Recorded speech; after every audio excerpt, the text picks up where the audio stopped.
Do you have the new Haley James album? On vinyl. Nice. Yeah, I got a promo copy.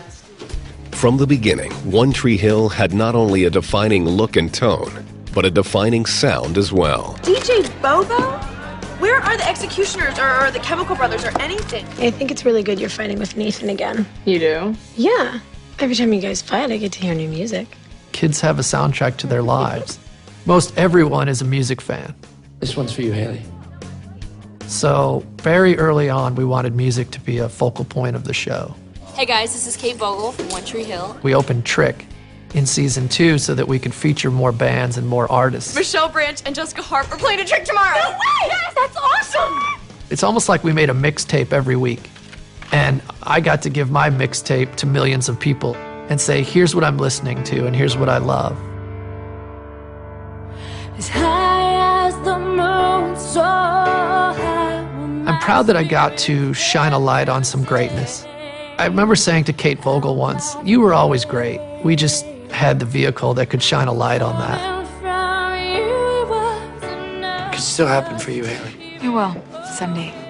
Well, someday's here. I talked to Michelle. She wants you on the tour. We had plans to send Haley the character on tour. And I said to Joe Davola, why don't we send Joy on tour as well? They took musicians from the show, myself, the Wreckers, who was Michelle Branch and Jessica Harp, Bethany Joy, and Gavin DeGraw was on a lot of the dates. And it sold out every city. You could just totally feel the energy. The fans, they were like, what? This is like, it's like a live extension of the show. How do you like Tyler Hilton? It was a frenzy. It was something that I'll never forget. How's everybody doing tonight? All right. The series toured again in season 6, this time for U.S. troops. 2 hours, they're going to Iraq, okay? That's real. That's why we're here. We love you guys. One Tree Hill fans had an enormous appetite for music, and the series became a destination for new and emerging artists. You're Gavin DeGraw. Yeah, that's me. Had a new album out and was struggling, and we struck up a friendship and a relationship. That alliance would give One Tree Hill its signature sound. People know those notes when they start. They know that it's this place, that it's this group, that it's this family. That song, I Don't Wanna Be, went platinum. It went #1. And that was a year after that record came out. And it was because of the One Tree Hill fans. One Tree Hill! This show has the most dedicated fans of anybody I've ever seen. When you meet them in person, they convey that passion and that energy. They've immersed themselves in this little town of Tree Hill and, love the characters that inhabit it. It's amazing to have all these people showering you with love. It's like, oh, we're coming from France, we're coming from Australia, we're coming from London. I was like, you saved up all your money to come over here? That's dedication.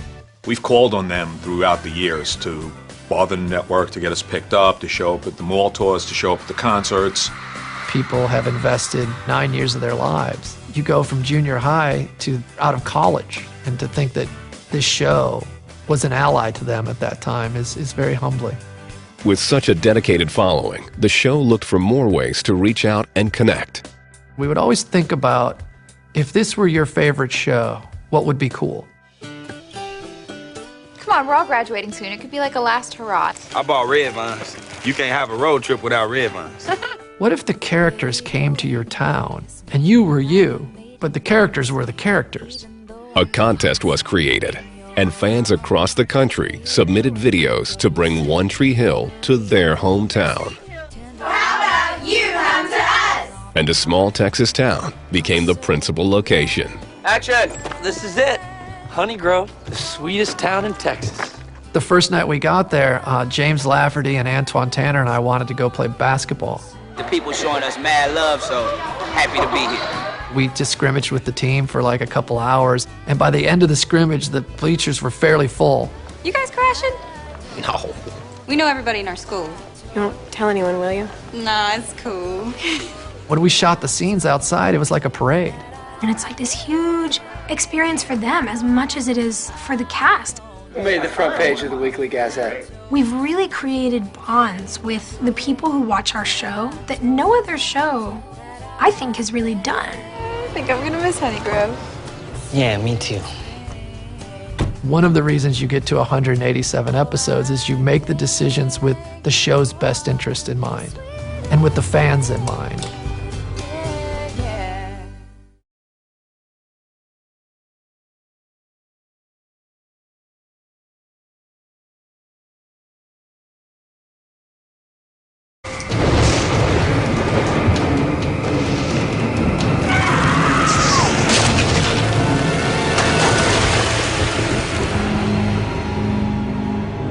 Over the course of 9 seasons, One Tree Hill meant different things to different audiences. For some people, it was a guilty pleasure. We did psychos and we did car crashes. We never set out to make it that way, and I think for many of our fans, it was not that. It was very heartfelt and very real. Dance with me. Sometimes we wanted the small moments to be the big moments, and other times we wanted it to be loud and scary. I need a doctor! And mysterious. What's going on? We wanted to leave people on the edge of their seat. Action! The cast and crew of One Tree Hill brought their A game to every episode. How you doing, champ? I just want to get out of here. At no time was it needed more than in season 8. Darkness on the Edge of Town was a great episode because it was so big. It was a hurricane and it was rain towers. Kind of down on this rain thing right now. Yeah.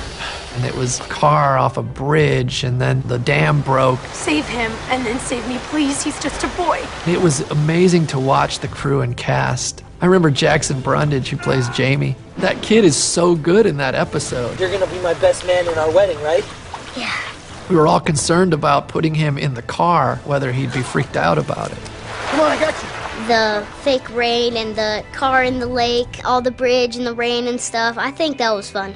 There was never a moment where he didn't think it was a wonderful playground. Nathan Scott passes to Lucas for a 3 in the win! The state championship game, that was a huge undertaking. It's good! When the Ravens finally won the state championship and then Haley is hit by a car. Look out! Haley! That was not only a really big episode in terms of its ambition and scope, It's bad, Peyton. It's really bad. but emotionally, for the actors making the episode, for the fans, that was a big one. But a daring storyline in season 3 brought One Tree Hill its defining episode. Somebody was talking about Columbine, and I remember every time they said the word, they would whisper it. And I remember thinking, you know, what a tragedy. Somebody should say something loudly about it. It was a testament to the studio and network that the executives trusted us to make that episode, because it could go very wrong. And the last thing anybody wants is that somehow we glamorize a kid in school with a handgun. You don't have a record, Jim. You're a good student, and you're a minor. And maybe this isn't as bad as you think. This ain't Breakfast Club. Let's face it, this is the most any of us have talked in 4 years. Just 100% every day, just so emotional. That voice in your head that's saying there's no way out, it's wrong, Jimmy. Please, just believe me, it gets better. I'm sorry. No! It was very challenging to our audience, but I felt like we had always gotten good story out of those challenges. We killed a beloved character in Keith Scott. I had a quiet instinct that it was a story worth telling. That episode was the cornerstone of us getting to season 9. Creative risk paid off again Excuse me, can you tell me what's happening?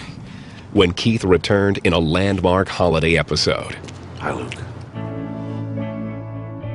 There are a lot of people who have lost someone. And in our episode, this kid gets to see his uncle again. I didn't come here to make you believe in me. I came here to make you believe in you. I think the show was at its best when it was a quiet ally to our audience. When somebody that I'll never meet was struggling with something, and they learned something from the show that made it a little bit better. Most people are stronger than they know. They forget to believe in it sometimes. From the conversations I've had with fans, this show has helped them through tough periods in their life. And I think that's a testament to where the heart of our show is. I'm gonna miss you so much. Why? I'm with you every day. If that one sentence finds someone at a time where they're missing someone, that's a worthy hour of television.